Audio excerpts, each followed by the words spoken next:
In today's surroundings, most learning still happens with a teacher. So can you tell us the characteristics of a good teacher and a bad teacher? I guess because teachers' jobs are making you educated through different ways. But some would guide you, and those are the good ones. Some would just try to stuff things into your head, metaphorically. Can you give an actual example of these two things in action? What is something that the good teacher will say or do? What is something that the bad teacher will say or do? I guess a good teacher, let's start with a bad teacher first. A bad teacher would say, this is this, A is B, because A is B. And I guess a good teacher would say, A, what do you think A is? Oh, it's B. Why do you think it's B? Something like that. So it's not just one direction of... I think I can agree with what you say. But as a teacher, over these years, in my experience, I've found that there are more and more students that are unwilling or impatient to be able to do the second way. And so many teachers just fall back into the first way. What do you think about this? We should make a system so that teachers can select their students. That's a choice, but that would be a very unpopular choice for many different reasons, including probably ethics and politics and things like that. Do you have another suggestion? Not sure, because you can't really do anything about it.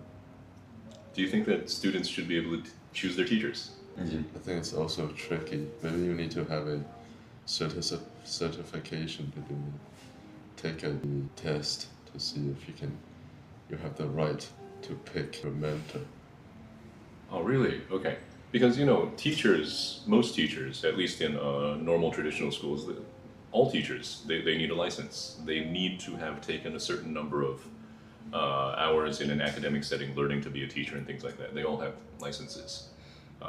But still we see there are many teachers that students just don't want to work with. We call those lessons idiotification. Is that right? Is that the name for it? So what do you think should be necessary for a student to be able to choose their teacher? Maybe we can have a system where, let's say the just stuff things in your head teacher is teacher A, and the second kind is teacher B. We can have a ranking system where you interact more with the higher your rank, and you get to learn with teachers from the teacher B pool instead of the A. So there will be like a social class system. The peasants only get to listen. So you mean that there should be some sort of social score, basically. The more you interact, the more you can work with the interaction teacher. That is an interesting idea.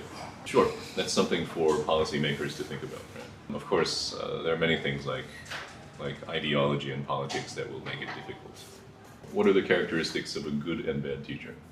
Well, I know it's hard, but because the teacher and the students, the number are different. But I think because everybody has different ways to learn, so maybe teachers should, depends on which student. For different people, you need to have different ways to teach. And another thing is, you don't need to be kind to be a good teacher, but you need to logically, you don't get mad or angry and start shouting at student for no reason.